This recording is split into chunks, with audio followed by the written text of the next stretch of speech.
ആയുസ്സിൻ്റെ ഇതളുകളിൽ നിന്നും ഒരിതള് കൂടി ഇന്ന് കൊഴിഞ്ഞിരിക്കുകയാണ്. ഇതളുകൾ കൊഴിയാൻ തുടങ്ങിയിട്ട് ഒരുപാട് വർഷങ്ങളായി.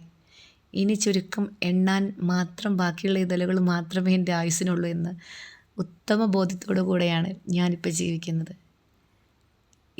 ഇന്നത്തെ അല്ലെങ്കിൽ ഇത്തവണത്തെ എൻ്റെ ബർത്ത്ഡേക്ക് ഒരുപാട് സന്തോഷമുണ്ട്. എൻ്റെ പിറന്നാളും അതിൻ്റെ തലേ ദിവസവും അത് കഴിഞ്ഞ പിറ്റേ ദിവസം ഞങ്ങളുടെ സ്വപ്നം പൂവണിഞ്ഞ ദിവസം കൂടിയാണ് കേട്ടോ.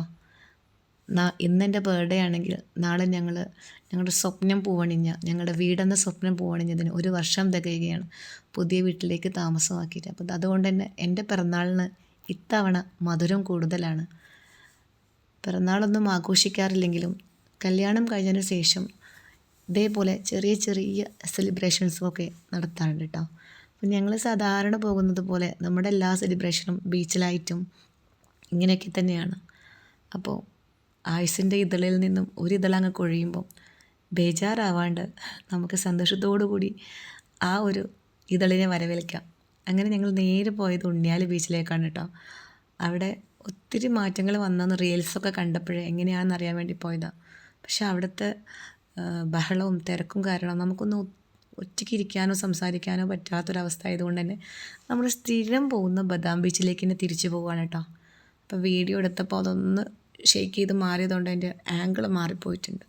പക്ഷേ എന്നാലും നല്ല ഭംഗിയുണ്ട് കേട്ടോ. ഈ ഒരു നമ്മളെ ഈ റോഡ് കടലിനോട് ചേർന്നിട്ടുള്ള റോഡിലൂടെ യാത്ര ചെയ്യുമ്പോഴും വല്ലാത്തൊരു വൈബാണ്.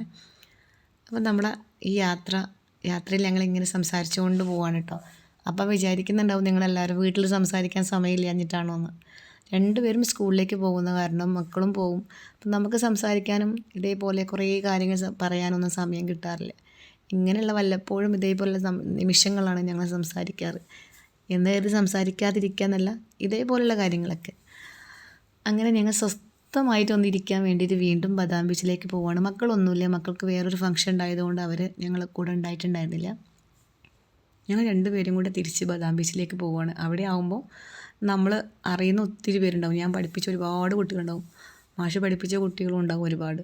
അപ്പോൾ അതുകൊണ്ട് തന്നെ അതിൽ നിന്നൊന്ന് മാറി നിൽക്കാൻ വേണ്ടിയിട്ടായിരുന്നു ഞങ്ങൾ ഉണ്ണിയാൽ ബീച്ചിലേക്ക് പോയത്. പക്ഷേ എന്തോ അവിടുത്തെ ബഹളം തിരക്കൊക്കെ കാരണം ഞങ്ങൾ തിരിച്ച് ഇങ്ങോട്ട് തന്നെ വന്നു. ഇവിടെ ഞങ്ങളൊരു അസ്തമിക്കുന്ന സമയത്തോളം അവിടെ ഇരുന്ന് ഞങ്ങൾ കുറേ കാര്യങ്ങളൊക്കെ സംസാരിച്ചു. ഒരു വല്ലാത്ത വൈബ് തന്നെയാണ് കേട്ടോ ഈ ഒരു കാഴ്ച എന്ന് പറയുന്നത്. കടലിൻ്റെ അടുത്ത് ഇങ്ങനെ വന്നിരുന്ന് അതിൻ്റെ കാറ്റ് കൊണ്ട് ഇങ്ങനെ ഇരിക്കുമ്പോൾ കൂട്ടത്തിലിതാ അവിടുത്തെ സ്പെഷ്യലായിട്ട് മക്രോണിയും പൂളൊക്കെ ഇറച്ചിയും പൂളൊക്കെ ഞങ്ങൾ കഴിച്ചിട്ടുണ്ടായിരുന്നു. തിരിച്ച് ഞങ്ങൾ അസ്തമയം കഴിഞ്ഞ് വീട്ടിലേക്ക് പോവുകയാണ്. ഇനി നാളെ ആണെങ്കിലും ഞങ്ങൾക്ക് ഒത്തിരി സന്തോഷമുള്ള ദിവസമാണ്. ഞാൻ തുടക്കത്തിൽ പറഞ്ഞതുപോലെ തന്നെ ഞങ്ങൾ ആഗ്രഹിച്ച് ഒരുപാട് 4-5 വർഷത്തിൽ ഞങ്ങളുടെ അധ്വാനമായിരുന്നു ഞങ്ങളുടെ വീടെന്ന സ്വപ്നം. ആ സ്വപ്നം പൂവണിഞ്ഞിട്ട് നാളേക്ക് 1 വർഷം തികയാണ്. അപ്പോൾ അതിൻ്റെയും ഒരു സന്തോഷം ഞാൻ നിങ്ങളോട് അറിയിക്കുകയാണ് കേട്ടോ. ഒരുപാട് സന്തോഷമാണ്. 14 വർഷങ്ങൾക്ക് ശേഷമാണെങ്കിലും ഞങ്ങൾക്ക് സ്വന്തമായിട്ടൊരു വീടായി. ആ വീട്ടിൽ ഞങ്ങളുടെ സന്തോഷങ്ങളും